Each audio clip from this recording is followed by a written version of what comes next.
신앙 고백하십니다.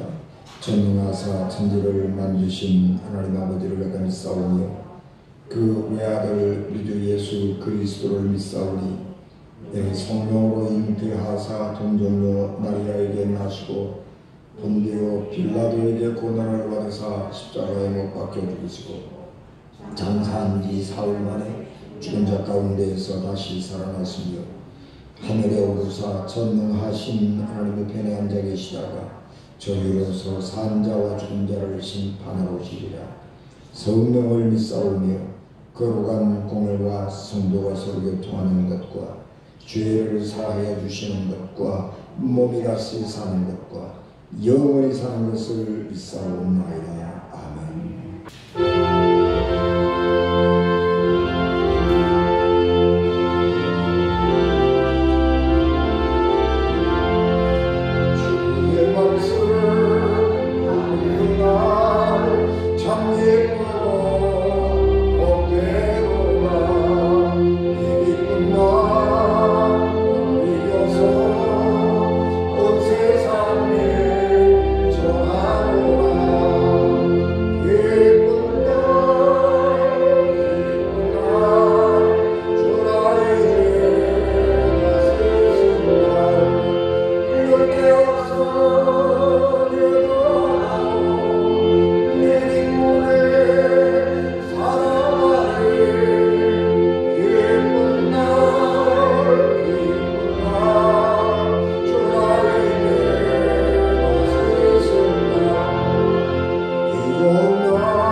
여호와께서 그의 기름 부음을 받은 고레스에게 이같이 말씀하시되 내가 그의 오른손을 붙들고 그 앞에 열국을 항복하게 하며 내가 왕들의 허리를 풀어 그 앞에 문들을 열고 성문들이 닫히지 못하게 하리라.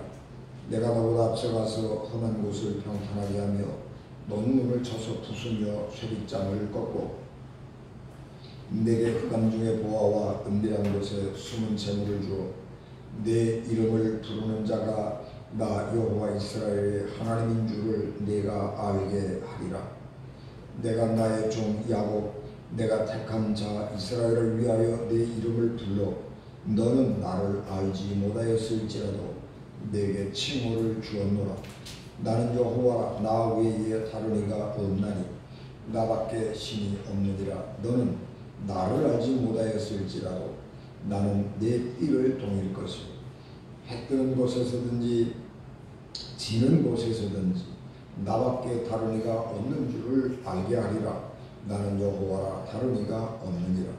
나는 빛도 짓고 어둠도 창조하며 나는 평안도 짓고 환난도 창조하나니 나는 여호와라. 이 모든 일을 행하는 자니라 하였노라. 아멘. 기도하겠습니다. 은혜가 충만하신 아버지 하나님, 거룩한 아침 이 불간 종을 이 단에 세우셨사오니 성령으로 이 종을 충만하게 하시고 이 시대에 필요한 생명의 양식으로 우리에게 충만하게 하옵소서. 우리 주님 예수 그리스도 이름으로 기도하옵나이다. 아멘. 우리는 2023년을 지나면서 인류의 생존이 걸린 두 가지의 난제를 만났습니다. 그것은 기후 그리고 전쟁입니다. 기상학자들이 오래전부터 기후가 이렇게 변하면 이산화탄소 함량이 이렇게 늘어나면 지구는 적어도 2035년 혹은 2040년경에는 돌이킬 수 없는 상황으로 간다. 탄소 감축을 배출을 막아야 된다. 그런 얘기를 했습니다. 그러나 사람들은 한편으로는 우리가 이산화탄소 배출을 감축해야 된다라고 하는 것을 인정하고 세계적으로 합의를 했지만 사실은 각 나라들이 그것을 실천하지 않았습니다. 그래서 우리가 당면하고 있는 이 위기가 증폭된 것입니다. 그래서 금년에 우리가 이런 상황을 당하고 나니까 또 바짝 긴장을 하죠. 그런데 그 때가 지나고 나면 또 잊어버리죠. 지난 겨울, 여름 너무 더웠으니까 그렇게 지나다가 큰일 났다 그러다가 이 가을 되니까 또 잊어버리죠. 또 겨울 돼서 또 어떻게 우리의 마음들이 바뀔지 모르겠습니다만 우리가 당면하고 있는 이런 위기들이 심각하게 다가오고 있는데도 잊어버리고 살아가고 있는 거죠. 그리고 또 하나는 전쟁입니다. 1970년도 제2차 세계대전이 끝난 후에 1970년대부터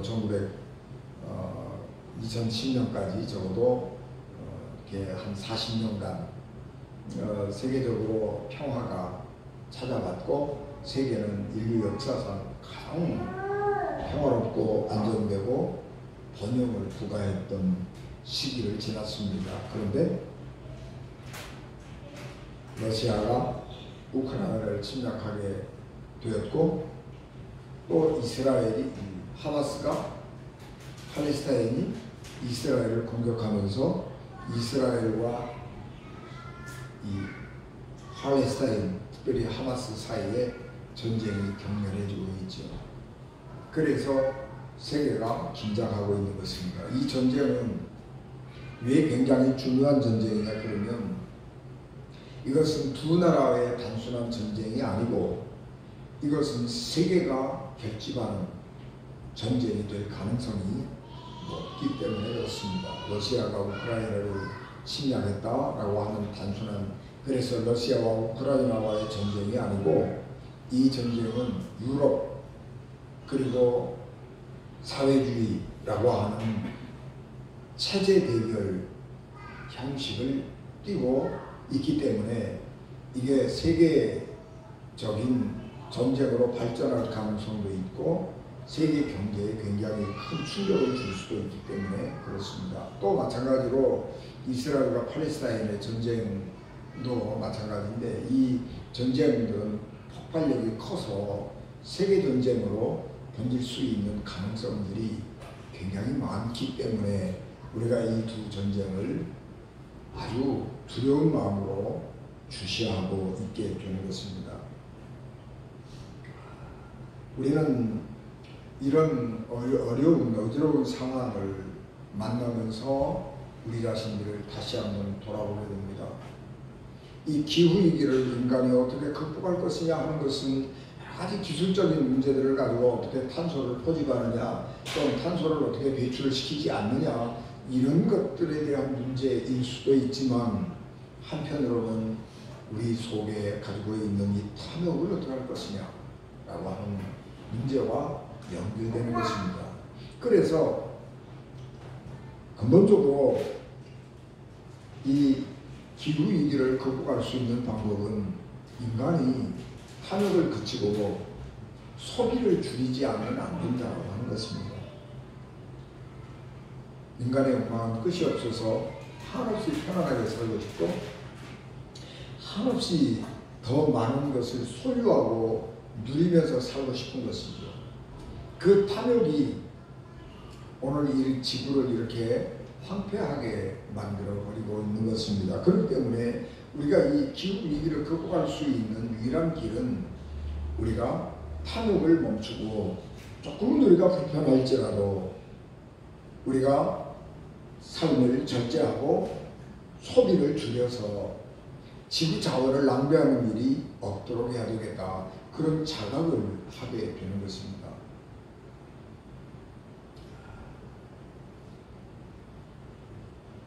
지금 금년 지금 진행되고 있는 이 두 개의 전쟁은 굉장히 폭발력을 많이 가지고 있는데 이 전쟁의 원인이 뭐냐? 여러 가지로 얘기할 수 있을 것입니다. 그러나 이 전쟁의 원인, 그 가장 깊은 데는 증오심이 있는 거지. 그래서 이 전쟁이 일어나지 않아도 되는 전쟁인데 그 민족들 사이에, 나라들 사이에 가지고 있는 증오심이 전쟁을 일으키게 되는 것이고 무고한 생명들이 무차별 살상을 당하는 어지러운 상황 가운데 있는 것입니다. 그렇기 때문에 예수 그리스도께서 우리에게 가르쳐 주신 사랑이라고 하는 개념이 얼마나 우리에게 소중한가 하는 것입니다. 예수님께서 팔레스타인에서 사랑을 주장하고 외치다가 사랑하며 십자가에 돌아가셨는데 아이러니하게도 예수님이 활동하셨던 그 팔레스타인이 이 지구상에서 증오가 가장 극심한 것이 되어 있다는 사실입니다. 그래서 팔레스타인 그리고 이스라엘과의 이 전쟁이 그쳐지는 것은 무기 가지고 되는 것이 아니고 그들 마음속에 민족 속에 자리 잡고 있는 증오심을 제거하지 않으면 이 전쟁은 끝이 없이 또 반복되고 반복될 수밖에 없다 하는 것입니다. 그래서 오늘 우리가 이 세상이 어디로 흘러가고 있는가 라고 하는 것에 대한 깊은 통찰력을 갖고 살지 않으면 우리들의 삶은 힘들어질 수밖에 없다는 것을 절감하게 되는 것입니다. 오늘 우리가 봉독한 말씀은 이사야 선지자가 이스라엘 백성들에게 한 말씀입니다. 이것은 이스라엘 백성들이 예루살렘 성전이 회복될 것을 전제로 하고 있는 것이고 이것은 역사적인 사건을 본다면 바벨론이 망하고 아시리아가 페르시아 이 파사 왕이 고레스가 이스라엘 민족들에게 고국으로 돌아가도 좋다라고 하는 칙령을 발표한 것을 배경으로 하고 있습니다.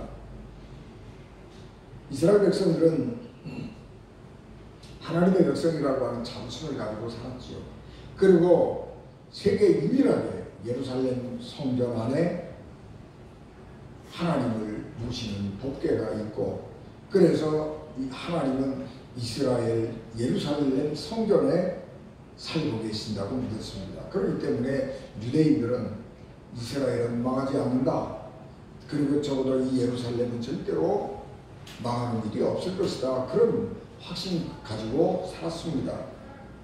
그런데 어느 날 갑자기 바빌론이라고 하는 나라가 세력을 강하게 얻어가면서 주변을 다 정복하면서 남쪽으로 내려오기 시작을 합니다. 그리고 유다를 마침내 멸망시켜버리고 나라만 멸망시켜버렸으면 문제가 아닌데 거기에 성전까지 완전히 다 파괴시켜버리고 그 성전에 있던 하나님께 제사 지내던 기념들을 노랫물로 다 탈취해 가버렸습니다. 그리고 그 예루살렘 성전에서 하나님을 섬기던 때 쓰는 그 성물들을 바벨론 사람들의 신전에다가 모셔놓고, 야, 우리가 이렇게 다른 나라의 신들을 제사 지내던 신전에 쓰던 기물들을 우리가 전리품으로 노랫물로 이렇게 가져왔다. 우리는 이렇게 강대한 민족이다. 뭐 그런 자랑을 하고 살고 있었던 것이죠. 그런데 놀랍게도 그 바벨론이 어느 날 갑자기 고레스라고 하는 왕이 나타나가지고 세력을 키우는데 너무 갑작스럽게 망해버리고 만 것입니다. 그래서 사람들이 깜짝 놀랐죠. 그런데 더 많이 놀라운 것은 이 고레스 왕이 포용 정책을 펴는 것입니다. 그래서 자기 제국 안에 있던 나라, 각각의 다른 민족들을 다 포용하고 그 나라의 민족, 문화, 종교들을 인정해 주면서 평화롭게 살 수 있도록 정책을 펴는 것입니다. 그리고 특별하게 유대인들에게는 더 많은 혜택을 주었는데, 포로로 잡혀와 있던 사람들에게 본국으로 돌아가도 좋다. 그리고 돌아가서 당신들의 종교를 지키고 당신들의 신전을 다시 재건해도 좋다. 그렇게 칙령을 내리고 돌아가는 사람들에게 바벨론 신전에 있던 하나님의 성전, 성물들을 돌려보내는 것입니다. 그래서 이스라엘 백성들이 예루살렘에 와서 성전을 재건하고 제사를 지낼 수 있게 된 것입니다. 이게 너무 놀라운 겁니다. 예레미야 선지자가 우리가 살 길은 바벨론에게 항복하는 것이다. 우리가 바벨론에게 저항하고 바벨론과 싸워서 생명과 재산을 이룰 것이 아니고, 이것은 하나님이 이스라엘 백성들을 징벌하는 과정이기 때문에 이스라엘 일은 바빌론에게 항복하고 가서 살면 70년 후에 하나님께서 다시 우리들을 돌려보내 줄 것이다. 그렇게 예언을 했습니다.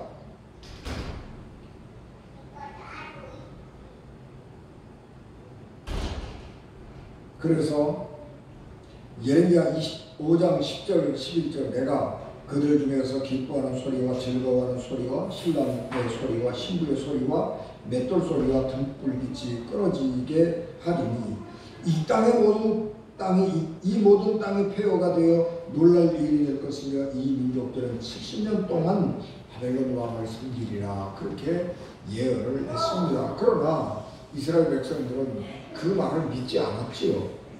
그리고 여전히 죄 가운데서 자기들의 삶을 살아가다가 갑자기 나라가 망하게 되어버리고 예레미야 선지자의 말처럼 바벨론에 종살이하게 된 것입니다. 그래서 낙심하며 어려운 가운데 살고 있었는데 어느 날 갑자기 상황이 확 달라져 버려가지고 이제 자유를 얻게 된 것입니다. 그래서 이사야 선지자는 너무너무 기쁘고 즐거워서 바벨론의 그런 나도 포갑 정치가 아니고 이 놀라운 포용 정책을 펴고 있는 이 고레스 왕을 너무너무 칭찬하는 거예요. 그래서 이 고레스가 메시아가 아닌가 그런 생각을 하게 되는 것입니다. 우리가 오늘 봉독한 말씀은 고레스 왕에게 하나님이 전하는 형식을 띄고 있는 것처럼 생각하지만 사실은 고레스는 이걸 몰라요. 이사야 선지자가 이스라엘 백성들에게 선포한 예언의 말씀입니다. 고레스가 누구냐? 이방 왕이고 비록 하나님을 알지 못하는 왕이지만 하나님께서 이 고레스를 사용하셔서 세계의 모든 강대국을 정벌하게 하시고 그리고 마침내 우리에게 특별한 혜택을 주었다. 그래서 이것은 하나님께서 이렇게 사용하지 않으면 일어날 수 없는 일이다 라고 하면서 없어져 버렸던 하나님에 대한 믿음을 일깨우게 된 것입니다. 이스라엘 역사에서 이때가 하나님을 믿는 종교가 신앙이 없어져 버릴 위기 속에 처해 있는 것입니다. 그런데 이 이사야 선지자가 일어나서 이런 이스라엘의 역사적인 사건들을 경험하면서 자기 삶 속에 일어나고 있는 일들을 하나님의 입장에서 하나님의 말씀을 가지고 재해석하기 시작을 하는 것입니다. 그래서 봐라, 우리를 얻어가는 바벨론이 이렇게 처참하게 망할 줄 누가 알았느냐?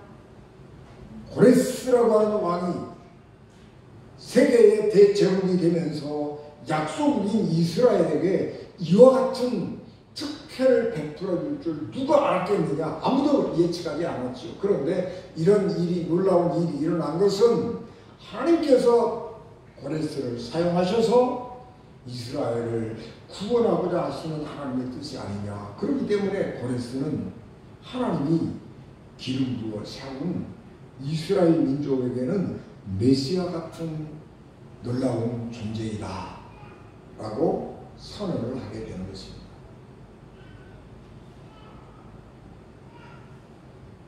그래서 하나님의 놀라운 섭리, 하나님이 온 세상을 다스리시고 온 세상을 통해서 이스라엘을 구원하신다고 하는 이 놀라운 믿음을 다시 일깨워 주는 것입니다. 하나님은 이스라엘을 구원하실 때에 다윗 같은 민족의 왕을 통해서 이스라엘을 구원하시지만 고레스처럼 하나님을 알지 못하는 사람들을 통해서도 이스라엘을 축복하시고 이스라엘을 구원하실 수 있는 것입니다. 이스라엘이 범죄할 때에 하나님께서 직접 질병이나 재앙 이런 것들을 통해서 이스라엘을 징벌하실 수도 있지만 하나님은 하나님을 알지 못하는 이방 민족들을 통해서 이스라엘을 징계하기도 하는 것입니다. 그래서 하나님은 온 우주의 하나님, 온 세상의 역사를 주관하시는 하나님, 이스라엘만의 하나님이 아니라 하나님은 온 세상의 만왕의 왕이요 만주의 세상의 모든 임금들 가운데 최고 으뜸가는 임금이라고 하는 것을 선포하는 것입니다. 그만큼 이스라엘 사람들은 하나님을 세계적인 차원에서 확대 해석하고 하나님의 능력을 세계 전체적인 역사를 바라보면서 해석해냈던 것입니다. 여러분, 우리가 이런 하나님의 놀라운 믿음을 가지고 살아가고 있는데 우리의 삶은 너무 편협해. 우리의 생각은 너무 좁아요. 그래서 우리 교회, 어떻게 하면 우리 교회가 부흥하니? 어떻게 하면 우리 교회가 더 이름을 내지?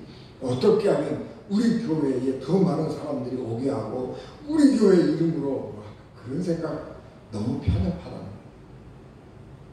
하나님이 이렇게 놀라운 우주적인 세계적인 하나님이시고 인류 모든 역사를 주관하시는 하나님인데 우리는 겨우 하나님을 내 문제를 해결해 주는 하나님, 내가 어려우면 가서 내 문제를 위해서 열심히 기도하는 하나님 정도로 생각하고 살아가는 일이 많단 말이에요. 그래서 우리는 생각의 폭을 넓혀서 우주를 볼 수 있어야 되고 이 생각의 폭을 넓혀서 세계 역사를 바라볼 수 있어야 되는 것이고 지금 세계에서 일어나고 있는 일들을 통해서 우리는 어떻게 살아야 할 것인가, 그런 생각을 폭 넓게 할 수 있어야 되는 거예요. 우리는 이 대한민국이라고 하는, 서울이라고 하는 이 조그만 곳에서 내 생활도 하나 잘 하지 못해서 전절되고 내가 가난해서 뭐 그냥 어떻게 할 수도 없는 그런 아주 소시민의 삶을 살아가고 있기 때문에 나는 어떻게 하면 내가 편안하게 잘 살까, 그렇게 매몰되어서 살아야 잘 사는 것이라고 생각하지만 그렇게 살아서는 안 되는 것입니다. 비록 우리가 내 삶 하나를 해결하지 못해서 내 삶이 버겁고 무거워서 전전되고 살아갈 때도 많이 있지만 우리의 생각은 세계를 바라봐야 되는 것이고 우리의 눈은 세계를 넘어 하나님을 바라볼 수 있는 그런 넓고 큰 마음으로 살아가야 하는 것입니다. 그래야 믿음의 사람이고 하나님의 사람인 것입니다. 하나님께서 고레스를 승리하게 하셨습니다. 고레스가 전쟁을 잘해서 세계의 모든 강대국을 점령했습니다. 바벨론도 너무 삽시간에 정복해버렸습니다. 그래서 이사야 선지자는 오늘 우리가 공부한 45장 1절 2절 내가 그의 오른손을 붙들고 그 앞에 열국을 항복하게 하며 내가 왕들의 허리를 풀어 그 앞에 문들을 열고 성문들이 닫히지 못하게 하리라. 그렇게 하나님께서 말씀하셨다고 이사야 선지가 말하죠. 이 말은 무슨 말이냐 그러면 내가 하나님이 고레스 왕의 오른손을 붙들어서 굉장히 강력한 군사력을 갖게 했습니다. 그래서 열국의 모든 강대국들이 고레스 왕 앞에 항복했습니다. 그리고 왕들의 허리를 풀어. 이 말은 무슨 말이냐 그러면 왕들이 전쟁할 때 무장하잖아요. 이게 허리를 푼다고 하는 이야기는 무장 해제당하는 거예요. 모든 전쟁을 할 때 무기들을 몸에다가 묶어야 되잖아요. 그런데 허리띠를 풀어버린다고 하는 것은 무장 해제를 당하는 거예요. 그러면 그 무슨 얘기예요? 항복한 거예요. 무장 해제를 당하고 적장 앞에 쓴다. 전쟁에 진 거죠. 항복한 거예요. 그리고 성문을 열어서 성문을 닫히지 못하게 성문을 연다고 하는 건 뭐예요? 외부에서 적들이 공격해 올 때 성문을 걸어 잠그고 성 위에 올라가서 외부에 침략해 오는 적들하고 싸워야 되는데 성문을 열어버린다고 하는 얘기는 무슨 얘기냐 그러면 무장을 해제하고 무장을 풀어버리고 성문을 열고 밖에 나가서 항복한다 그런 얘기예요. 고레스가 강력한 군사력을 가지고 전쟁에서 승리할 수 있었던 것은 하나님께서 고레스에게 은혜를 주시고 하나님이 고레스와 함께 하셔서 승리하게 하시고 강력한 다른 나라의 왕들을 무장해제시키고 성들을 점령하고 그렇게 강력한 세력을 얻게 되었는데 그 목적이 어디에 있느냐? 그러면 하나님께서 이스라엘을 바벨론의 노예살이에서 종살이에서 해방시켜서 본국으로 돌아가도록 이스라엘을 구원하기 위한 하나님의 원대한 계획이 그 속에 있었기 때문이다. 그렇게 해석하는 것입니다. 이게 허무맹랑한 얘기잖아요. 그죠? 고레스가 그런 생각 하겠어요? 고레스는요 그런 생각 안 해요.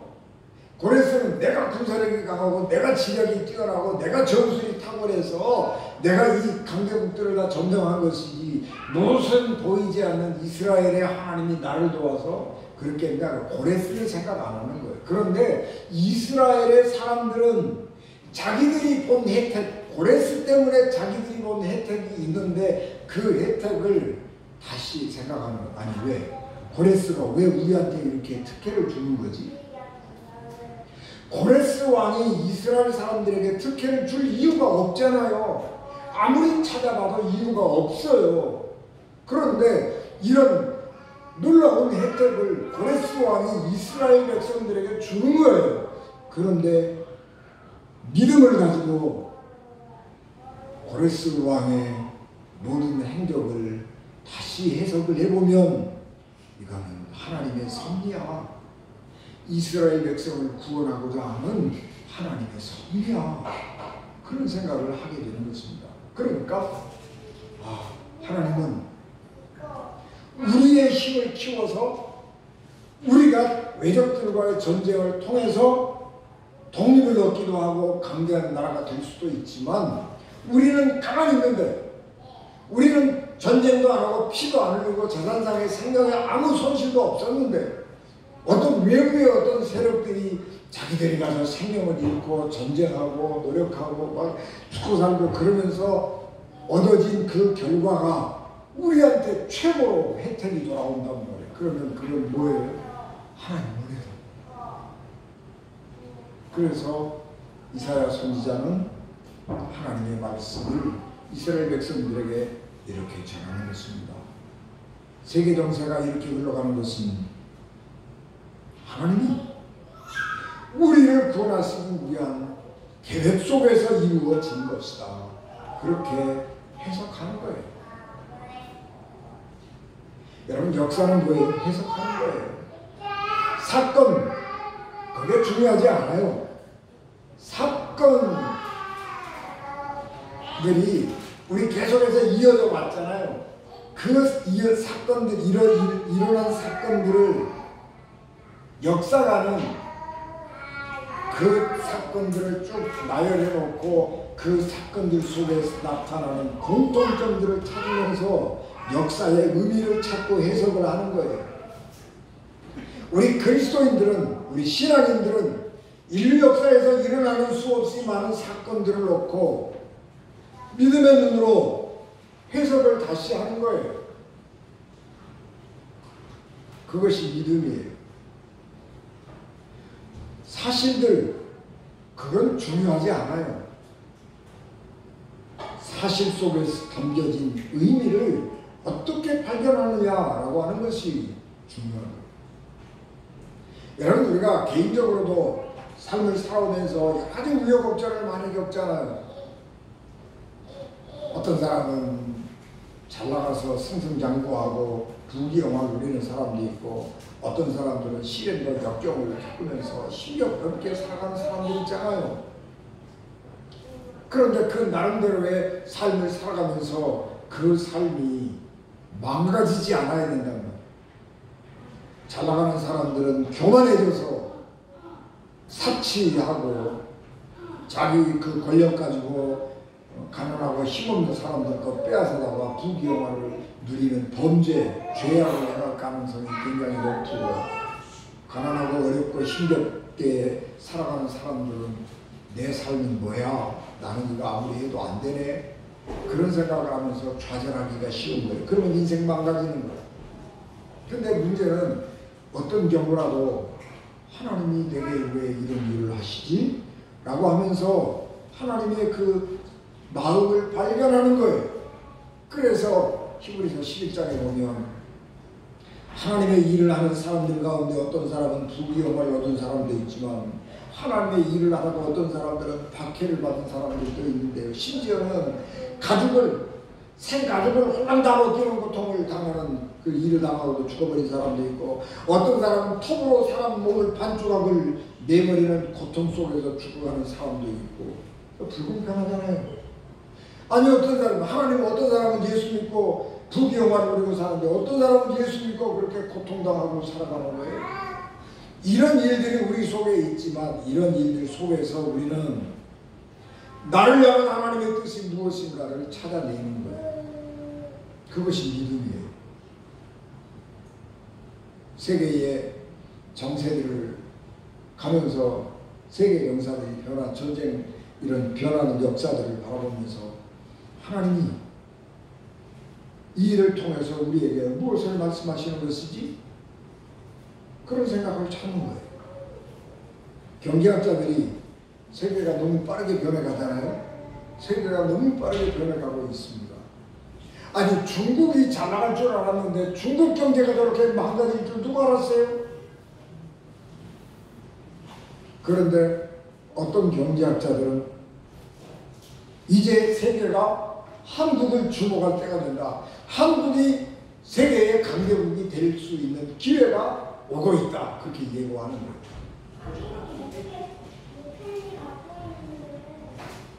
미국과 중국이 경쟁을 하면서 어부지리를 얻을 나라가 어디냐? 한국이라는 거예요. 그렇게 됐으면 정말 좋겠습니다. 한국이 그래서 세계의 강대한 나라가 됐으면 좋겠습니다. 그런데 우리는 그것을 우연이라고 생각하지 않고요. 하나님이 이 민족을 사랑하셔서 이 민족을 강대한 민족이 되게 하시고, 우리나라가 그래서 그 강대한 민족이 되어서 세계에 하나님의 말씀을 증거하고 세계에 예수 그리스도를 믿어 구원받는 이 놀라운 복된 소식을 전하는 나라가 되었으면 좋겠다라고 생각하는 것입니다. 이사야 선지자가 이렇게 말씀을 합니다. 내가 나의 종 야곱, 내가 택한 자 이스라엘 곧 너를 위하여 내 이름을 불러 너는 나를 알지 못하였을지라도 내게 칭호를 주노라. 그렇게 말씀하는 거예요. 이 무슨 얘기냐 그러면 이 고레스 왕이 이스라엘을 돕자고 한 건 아니에요. 그런데 자기의 권세를 위해서 그렇게 열심히 싸우고 그런 거예요. 그런데 하나님께서 고레스 왕에게 요구하는 것은 뭐냐? 이스라엘을 도우려는 거예요. 내가 너를 이렇게 강대하게 한 것은 이스라엘을 도우라고 하는 하나님의 사명이라는 거예요. 그거는 이스라엘 사람들이 갖는 하나님의 섭리를 해석하는 방법이에요. 좀 맞은 수준일 수 있지만 우리도 마찬가지예요. 우리도 세계가 이렇게 급변해 가면서 한국이 세계의 주도적인 국가가 될 수 있다면 이것은 하나님의 은혜이고 이것은 우리만 잘 먹고 잘 살려고 하는 그런 게 아니고 우리에게 주신 하나님의 은혜를 세계를 향해서 나누고 쓰고 지금처럼 복음의 능력이 약해져가고 있고 사람들이 믿음의 중요성을 잃어버리고 있는데 사랑이 메말라가고 있고 자기 살기에 급급하고 있는 이 세상 가운데에서 우리 한국의 교회가 세계를 향해서 복음을 전하고 사랑의 떡을 나눌 수 있는 민족이 되어야 된다. 그런 사명을 우리에게 주신 것이다. 그런 작업을 해야 한다는 거예요. 그래야 우리가 하나님의 은혜와 사랑 안에서 지속적으로 번성할 수 있게 되는 것입니다. 하나님은 세상을 창조하시고 섭리하시는 분입니다. 우리 하나님은 눈에 안 보이기 때문에 사람들은 영적인 능력 이런 걸 무시하지요. 하나님의 능력 이런 걸 무시합니다. 그러나 제가 짧은 저 개인적인 경험이긴 합니다만 제 경험에 의하면 그리스도를 박해하고 하나님의 교회를 박해하는 사람이 잘 되는 것을 본 적이 없습니다. 교회의 질서를 어지럽히거나 교회를 분열하게 만들거나 교회를 이용해서 자기의 사익을 추구했던 사람들이 잘 되는 것을 본 적이 없습니다. 하나님을 떠난 세상은 반드시 폭력과 재난 속에서 고통스러운 삶을 살게 된다는 사실입니다. 세계 선진국들은 일본을 제외하고 거의가 다 기독교 국가입니다. 하나님의 뜻대로 살아갈 때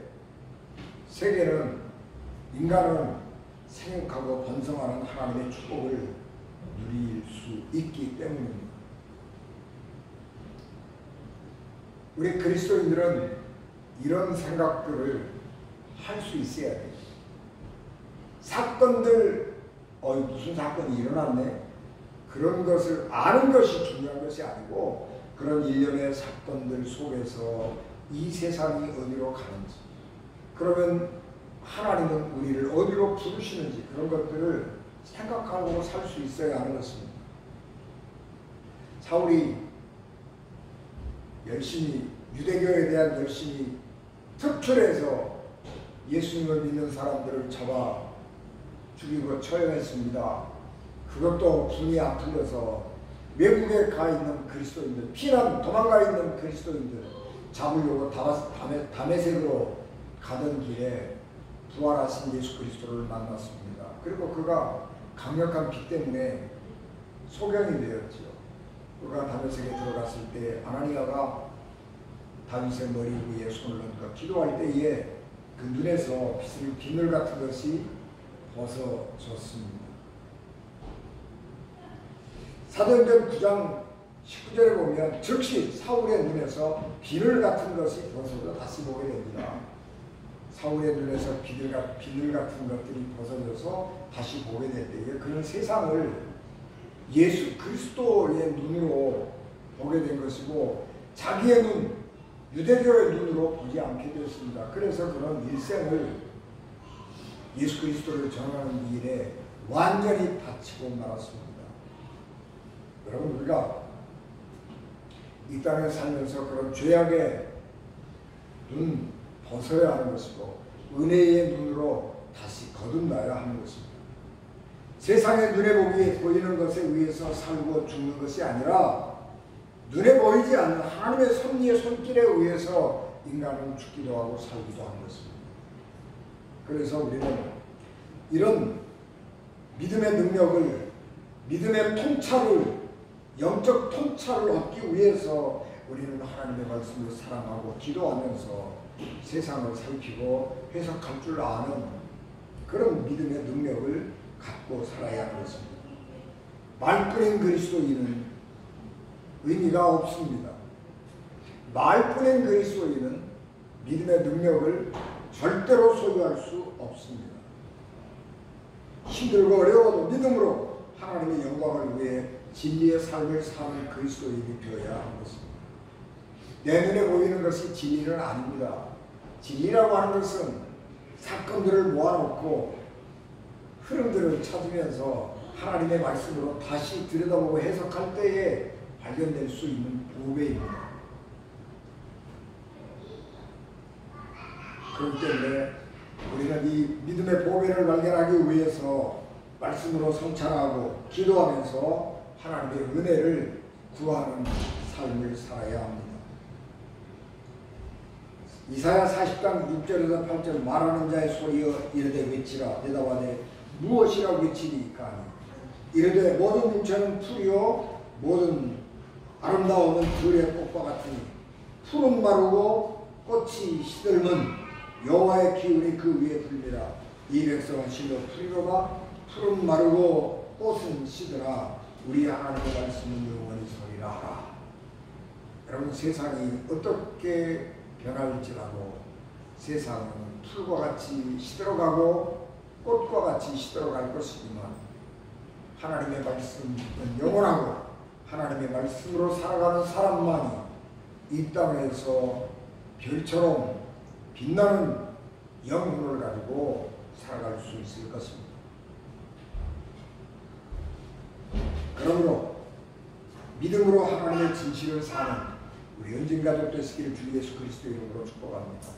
기도하겠습니다. 은혜가 충만하시나이다. 하나님, 넘치는 은혜와 사랑을 감사합니다. 저희들에게 은혜와 능력을 충만하게 하시고 하나님의 권능을 더하여 주시옵소서. 우리의 눈을 여셔서 주의 기이한 복을 보게 하시고 사도 바울처럼 우리 눈에 죄악의 비늘이 벗어져 하나님의 영광, 하나님의 섭리를 볼 수 있는 능력을 주시옵소서.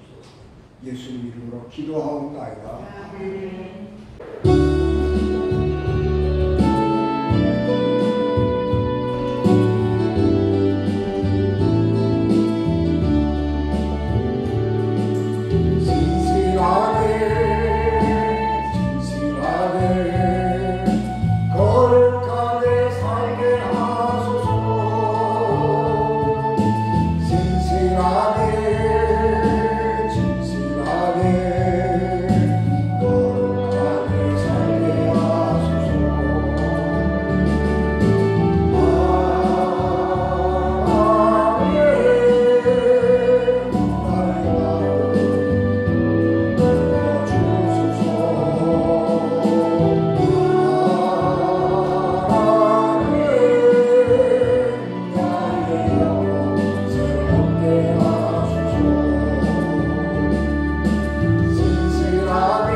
인도하시는 예수 그리스도의 은혜와 죄인들을 구원하시려고 자기 아들을 십자가에 버리신 하나님 아버지의 극진하신 사랑하심과 성령님의 감동, 가와 역사, 위로, 교통, 비대 주관하시며 예배를 마치고 돌아가는 사랑하는 성도들 심령과 가정과 기업과 자녀들을 위해 피값으로 세우신 우리 은진 교회 위에 지금부터 영원히 함께 하시기를 간절히 축원하옵나이다. 아멘.